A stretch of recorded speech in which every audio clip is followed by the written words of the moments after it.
Welcome into Bucs Insider, coming to you from the Bucs studio, presented by Ticketmaster. Casey Phillips here with senior writer and editor Scott Smith and staff writer Bri Dix.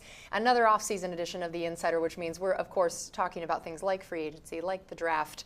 And we got some interesting news that's also not news about Chris Godwin, but at this point, everyone will take any crumble of anything that we could get about what's happening with Chris Godwin. So I will fully admit that all the stuff with the salary cap confuses me to this day. 10 years of working here, and I have so much admiration for Jackie, for Mike up there in the office doing what they do. Tell me the morsel of information we got and explain in larger detail what we know. First of all, it does feel like good news, and it is actually technically news because it was an actual transaction sent up to the league, which happened over the weekend, or the agreement was made over the weekend. So I'll start from the beginning. In 2022, Chris Godwin, remember he got franchise tagged for the second year in a row, and then a week later, he came to terms with the team on a new 3-year contract, which was great, right? It was an awesome outcome. That ran 2022 through this year, but as is commonly the case these days for cap reasons, that 3-year contract also had 3 automatic voiding years on the end, 25 through 27. And what that allows you to do is spread out the cap hit, right? So it's spread out over 6 years, but then when that automatically voids, whatever's left in those 3 years accelerates to right then. So in Chris's case, if he becomes a free agent, the Buccaneers will have a dead cap hit of $18 million.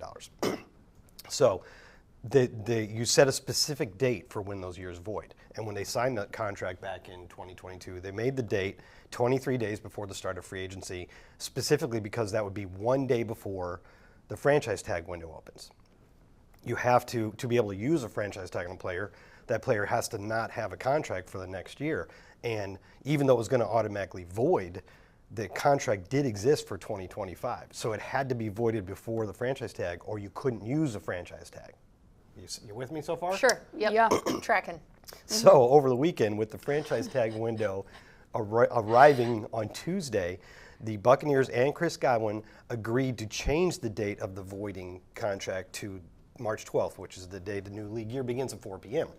So what that did was it removed the possibility of using the franchise tag on Chris Godwin because he's now technically still in the contract in 2025, right? So, but that wasn't really a big deal because we were probably never going to use the franchise tag because it would be his third time. Which means he would make bajillions of dollars. Yeah, well, specifically, either 144% of his salary last year or the quarterback franchise tag number. You do not want to give a quarterback franchise tag to a wide receiver. It would have been about $41 million. Ooh. Lordy. He's a great player, but is there a receiver making $41 million? The high's around 30 right now. Yeah, right? that would be wild. So what it does is it gives the Bucs and Chris Godwin longer to negotiate exclusively before free agency begins. And we've seen that's gone well in the past when they've given time to talk about it. To me, it signifies that both sides are interested in getting a deal done. And I don't see exactly what Chris gets out of this for himself, other than just more time to negotiate with the Bucs. So to me, I don't know what Chris Godwin is thinking. No assumptions, no speaking. You can't make any assumptions, but it sure seems like if you're going to make that move, you are interested in trying to get a deal done. Yeah, I think that's a great sign, and I think that this is also one of those moments where it's cool to know, as we talked about the replacing of Liam Cohen with someone who was already in-house, and for that consistency, Chris is someone that I imagine that mattered a great deal to, because we saw the difference in how he gets used in different offenses and how successful he was in Liam Cohen's that prior to that injury, going crazy. So now you have to think, okay, well, I imagine Josh Grizzard saw how well that went, and therefore Chris seeing that Josh Grizzard is the guy that everyone's kind of like, we all know how well this could go. And I'm sure that played a really big factor in it. And again, Chris, before that injury, was just having the most incredible year ever. And you know who could use a receiver other than us? The Jacksonville Jaguars. So everybody's making that connection. If he hits free agency, Liam Cohen would be like, I want that guy. He's my Cooper Kupp. And but your point is a very good one there. This would offer him continuity here. Obviously, the only team he's ever played for. I think him and his wife love the community, right? And the community loves them back. And the fact that Josh Grizzard got the job and the offense, I would assume Josh can guarantee to Chris that you are going to be in that same role. Right. That's true. Yeah, and let's go ahead and listen to when Josh Grizzard was asked about the idea of if he was pulling for Chris Godwin to get re-signed. I love Chris. As you guys know, Chris is as good of a human being and football players you're going to be around. He was a huge asset to us last year, being a coach on the field and playing all those different roles. I think he's leading the league in catches, yards after catch when he got hurt. And I love Chris to death. But Jason and Todd, they have a proven track record with the roster here, so I'm going to let those guys handle that. So obviously, as we all do, tons of admiration for Chris. He knows to leave it to the experts at this area, but I'm sure he's sitting there like, please, I would love this guy to be back here and be part of this offense. And Bri, just tell us a little bit about what you've noticed of what this offense last year meant to Chris, what he meant to this offense. Well, one of the things, too, that you look at, and I think why it was so devastating when he was carted off was, I mean, at the time of the injury, I mean, he was leading the NFL in yards after catch, I think yards and then catches as well. So he was on pace to potentially get that Triple Crown, was having the best year of his career, arguably. And really, this offense is predicated on Mike Evans, his ability on the outside is that deep threat, whether it's the back shoulder catches that he makes or the physicality, his high point ability. But with Chris Godwin, out of the slot with the things that he's able to do, his quickness in and out of breaks, whether it's the crossers, the corners, the wheel routes, the option routes, all those things, he's really great on those two-way goes and kind of exploiting when DBs give him that free release. But just can't say enough credit to this coaching staff and their ability to, even when you didn't have Mike Evans, you didn't have Chris Godwin, their ability to supplement the production of those guys, whether it was getting K. Doughton more involved and having him kind of run some of those routes that he's been able to run. We just weren't really able to see him run some of those things, but you kind of got to see how much of like a well-versatile tight end he is, but then also getting Jalen McMillan more involved and having him kind of have an opportunity to do both those things, whether it was some of the deep opportunities he had or his ability out of the slot, and then Sterling Shepard as well.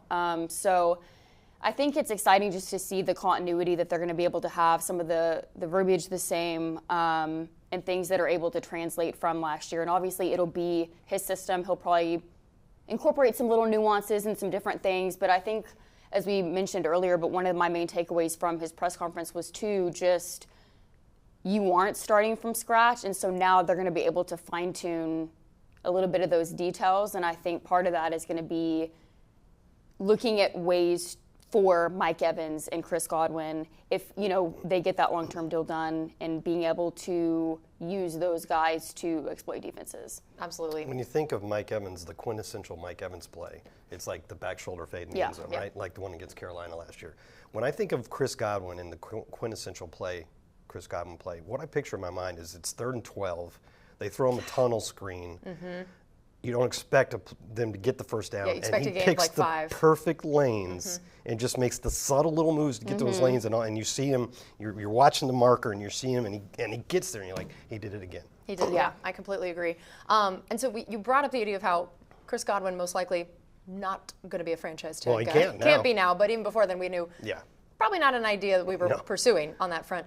Is there anyone else we're seeing? And also just what does that mean, the deadline now of other people, if we're not using it on him, are there other people that it gets open to? Do you see that happening? And just how prevalent is that going to be this free agency time around, not only for the Bucs, but for other teams? Yeah, the franchise tag window opened on Tuesday and goes through March 4th, but I don't think the Buccaneers have a candidate for it. It's not to say there aren't good players that are potential free agents, but it's just a matter of where they are in their career, how long they're going to play, what they're likely to make. And we don't have a guy that's right in that sweet spot. And really, we have not been afraid to use the franchise tag. We've used it in 4 of the last 5 years. But it was always on a player still fairly early in his career, like Shaq Barrett coming off his 19.5 sack season, and then Chris twice, and then last year Antoine Winfield. And it's a guy that you are trying to extend the negotiating period to get a longer contract. And all those guys did eventually get a longer contract. So if you were to say, Levante David. Well, Levante seems to be going year by year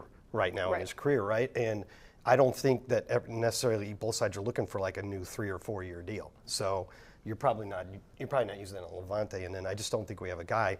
And really, it's a kind of a weird year. There's only been 1 year since the franchise tags came into existence in 1993 that no team has used one. But that's a possibility this year. That's crazy. That's so long to go with this not. I think it was 1996, if I remember correctly, but just one time. And you look around the league, and you just don't see a lot of players in the right position. I guess the most likely is T. Higgins. There's reports that Cincinnati will tag him if they can't get a deal done, but they might get a deal done and not even have to do that. Sam Darnold may be in Minnesota, but it's very possible that there are no tags this year, and usually there's between like 6 and 8. Yeah. You said it was 96 the last time this happened? So I think it's 96. Is this where I asked Bri how old she was? No, Your favorite? Can that be our new segment of how old was Bri? I was Scott did this. It's our favorite game to play. She already loved football at that point. Yeah, already was ready. She was paying attention to those franchise tags 100%. So now also, as we talk about free agency, that also means the draft is right around the corner. Everyone's favorite time of year. So much to talk about, which also means mock draft season. It's mock draft is season. here. Forget off season. That's what we should call it. Is mock draft season, which also we just started our Path to the Draft series this week. So make sure you check that out. We're going to be doing that each week of a few different things, of whether it's looking at mock drafts, whether it's looking at film of some potential guys. I got to use a clicker. You got to use a clicker. You felt like the real scout up there, fast forward and backward. That's really the whole reason we do the show, is to give Scott the clicker. So let's talk a little bit about the mock draft season. I know you guys are both participating in it as well. So tell me about these initial ones here. Yours just went up yesterday, so why don't you go first? It did. I went with, and I do have to admit that I kind of purposely placed it because I just really like this guy. So I purposely made. I know. And I will just preface it by saying that I really don't think Mike Green out of Marshall is even going to be available at 19 with the way things are falling. But he is a guy that has just risen on mocks, risen on draft boards, and it's because of his incredible performance at the Senior Bowl in Mobile. I think he only ended up performing in 2 of the practices there instead of doing the whole week, just because he was so dominant. And really in those one-on-one competition drills, there was one against a first-round graded tackle, and Josh Connerly Jr. used a bull rush and absolutely knocked him into the dirt. Just wowed the league executives that were there. So he's now, in a lot of mocks, he's going in the top 10. So, but in mine, I had the magic wish for Jason Light and co, and he landed at 19. But he's a guy that just has that, he's a quick twitch athlete, has that leg burst. And really, I think one of the things that our front office really values and our executives is power in our pass rushers and getting that speed to power conversion. And that's something that if you look at Shaq Barrett, you look at Yaya Diaby, that's one of the traits that they're best at, is that power. That's their staple. They harness that and use a variety of moves off of that. But also when you look at Mike Green's game, he can win with that brute strength. He can win with finesse. And I think he has a good rush plan and already a variety of moves at his disposal, and has that kind of patented power that this team seems to love. Didn't he lead college football at 17? Yes, and he led the FBS with sacks in 17, and he was second with 22 and a half tackles for loss. So made a living in the backfield, which I think would excite Todd Bowles. So this sounds like an aspirational mock draft. That's what I was going to say. Yeah. That is 1,000% what it was. We've been working together too long at this point. Yeah. So how about we go to our Mr. Realism draft now? Yeah. Well, first of all, I want to comment on, I like the point about the Senior Bowl, because yes, he led college football in sacks with 17.5, but he played at Marshall, and I don't know if that's considered as big of a football program, right? Yes. So that's what's so great about the Senior Bowl, is you get these guys mixing with going against guys from Alabama and Georgia and so on. And if he dominated there, then that can help scouts go. Right. That production is real. So I agree also. He was already gone. I think he went 15th in my draft. So I didn't have a shot at him because I did the mock draft the way you're supposed to. Right. Although you're probably going to wonder if I'm telling the truth, because guess what position it was? Corner, which means I deserve that. Well, you admitted it. You didn't have to. Yeah. Casey's probably going to think I forced it because Yeah. I'm so into drafting cornerbacks high. Right. I If just, we have 7 draft picks, Scott would draft 7 cornerbacks. it's so hard to get depth and keep depth and develop good cornerback Right. depth, and then they're always getting injured, or at least That it is seems exactly like what the case recently. the previous several years have So shown. I don't think you don't even have to tell me what our depth chart looks right now. I'll still take a corner. Yep. And in this case, we saw last year. All the, we were down to our 4th and 5th and 6th options. We at thought some we were point. going to have to go out there. We had Christian Indians playing, popping and in it did a for great job, weirdly enough. But anyway, I think this draft has enough cornerback depth to have somebody available at 19. I also do think it's very, very possible they'll go edge rush. It's a really good draft for edge rushers. But in mine, I came up with Benjamin Morrison of Notre Dame. We talked about it in our road to the draft the other day. Just a really good corner, but he had hip injury that required surgery in October, so that's the big question mark around him. So when he goes to the combine and gets the medicals, that's going to be really big. But just a very fluid guy. We saw some clips of him, how quickly he can match the moves. He's got the quick feet and the change of direction. And then also we saw him defending a deep pass where he really did a good job of using the boundary to to cut off the receiver's path to the football, and then he got the ball. So just I think cornerback and edge rusher are probably the 2 biggest needs for us. Off-ball linebacker too, but I'm not sure I want to do that in the first round. So when it fell to me and he was still there was a couple other corners too that are interesting, like Jahdae Barron of Texas. Right. But that's the one I went with, and I'd be really excited if we got him. And so as we talk about mock drafts, of course, there have been some really great draft picks in recent years that the Bucs have done, especially this last year. We saw that rookie class was vital last season. So we're going to do a little bit of a rookie spotlight on some people we drafted last year. So let's start with Tykee Smith and the contributions that he had to the season and where even compared to the expectations of him coming in. Yeah, so a 3rd-round draft pick, and he was considered right away as a combatant for the slot corner job, which he did end up winning, which was pretty impressive because we still had Christian Izien, who'd done a pretty good job in that role last year. But he just was right from the beginning a playmaker, and I don't want to set the expectations too high, but he reminds me of Antoine Winfield Jr. in that he's a rangy guy who seems to have a nose for the football, and he's one of those guys that makes the big plays throughout the season. And he had 2 interceptions, he had 5 Forced fumbles? 3 forced fumbles, and 5 passes defense, right? Yeah. And he was one of the few players in the league. I think there were 4 players in the entire NFL who had at least 3 forced fumbles, at least 5 passes defense, and 2 interceptions. And he did that while missing 4 games of parts of others due to injury. So I think the arrow's pointed up for Tykee. I think it ended up being a really good 3rd-round draft pick and a guy that's going to be a key part of your defense for a long time. Yeah, very much a playmaker, which is exciting. And also a great guy, really fun to talk to and very introspective, very smart. So yeah, we're very excited about his future here. And then of course, we got to talk about Bucky Irving, right? Yes. I don't think we've mentioned him much in the last year. Yeah. So let's in case people have forgotten who he is, fill them in. But he got a little bit of recognition from PFF. So he was the highest graded rookie by PFF with a 90.8 grade. And then in PFF's top 101 players from 2024, Bucky Irving came in at 58, and he was the only running back with a 90-plus grade at rushing and receiving. Jeez. Dang. Not too shabby. Yeah. But Yeah. the shiftiness, his ability to make that first guy miss is incredible. But I think one of the things with him too is you see just his vision and his ability to see the whole field, and whether it's him kind of having and being able to see what angles linebackers, safeties are going to potentially being able to take, and then his quick acceleration to hit the holes. But also he's not the biggest back, so his ability to kind of get skinny, get through the holes, and he creates a lot of times lanes and rushes that really wouldn't be plausible for most running backs, with just that lateral movement, his cutting ability, and the contact balance that he has. I mean, I can't even count how many times you would see a guy have a hold of his jersey, or he's shifting this way, his entire body is low to the ground, and then he would cut and go another way and just dart. So, but just his ability to kind of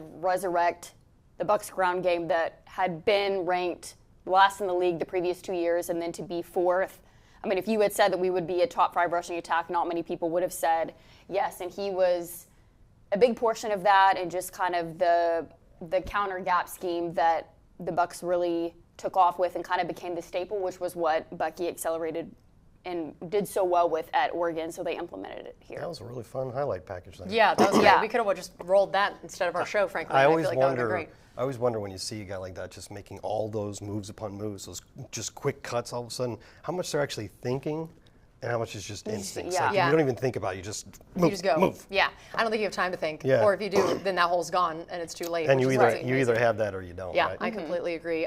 So now, what we normally also have an off-the-field human interest side, and I knew we were talking about Bucky, so I wanted to showcase his most important quality. You think it's that yards after catch. You think it's that instinct.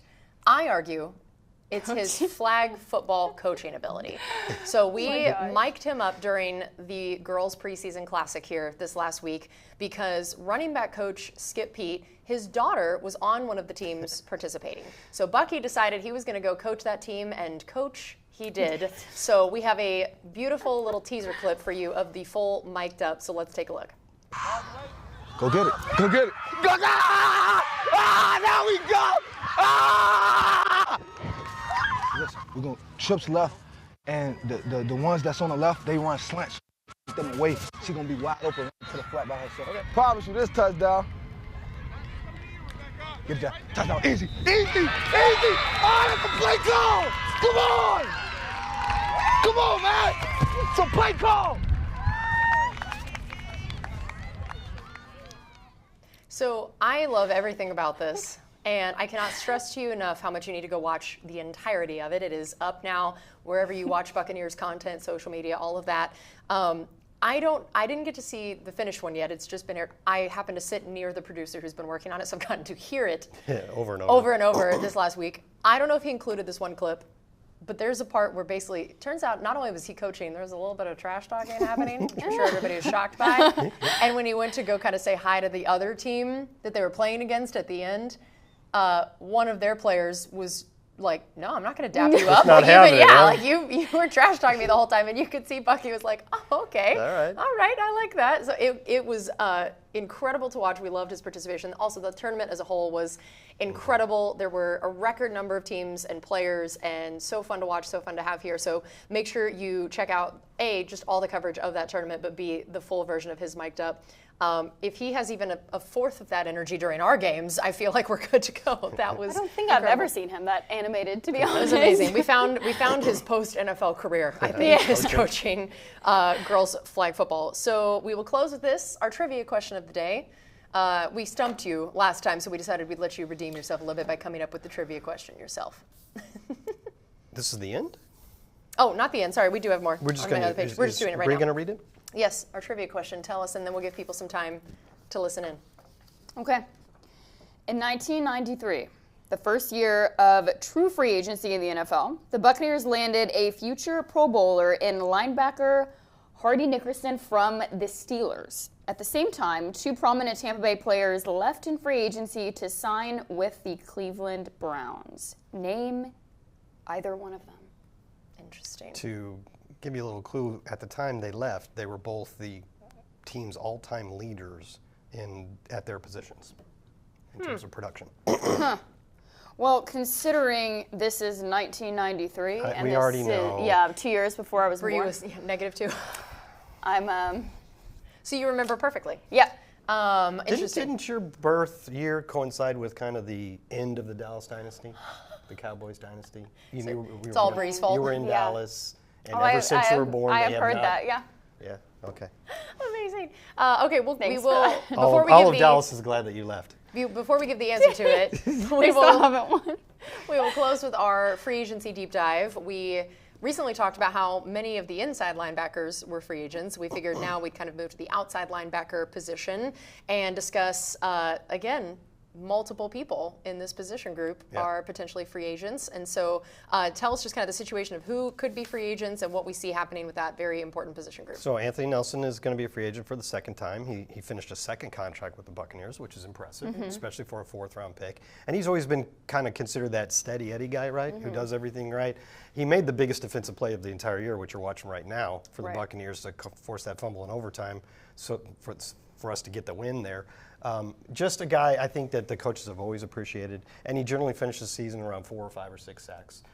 Joe Tryon-Shoyinka, he's finishing his first contract. The Buccaneers declined his 5th-year option originally, so we'll see if he gets a second contract. And then you got Shaq Barrett, who came back to the Buccaneers late in the season, really only made a couple cameos right there at the end, so we don't know at this moment exactly what he has left and what the relationship between him and the team is. But I would think if you're bringing back at the end of last year, you were thinking ahead towards possibly, continuing that relationship. Yep. Right.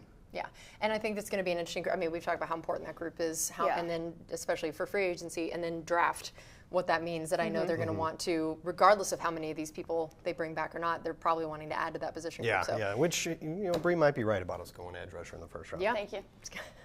Even if it's aspirational. Yeah. So, all right, what is our answer, sir, to our trivia question? So, the answer is quarterback Vinny Testaverde and wide receiver Mark Carrier, both franchise record holders at their respective positions at the time, signed in free agency with the Cleveland Browns, who would not long after that become the Baltimore Ravens. And then Vinny actually was still with them and moved over with them. Interesting. So, yeah, I mean, we're talking about the guy at the time who was our all-time leading passer in terms of yards and touchdowns, and our all-time leading receiver, Mark Carrier. And this was the very first year of free agency. Wow. The new CBA was 1993, and the Bucs, one of the best free agent signings they've ever made was one of their first, Hardy Nickerson. Yeah. And he was a real culture changer for that franchise when it was trying to make a turnaround, especially after Tony Dungy arrived. So, it was that was a big addition, but it was also kind of at the end of an era with both Vinny and Mark Carrier leaving. That's very true. All right, that's going to do it for us on this edition of Bucs Insider. Thanks so much for being with us, and we'll see you next time.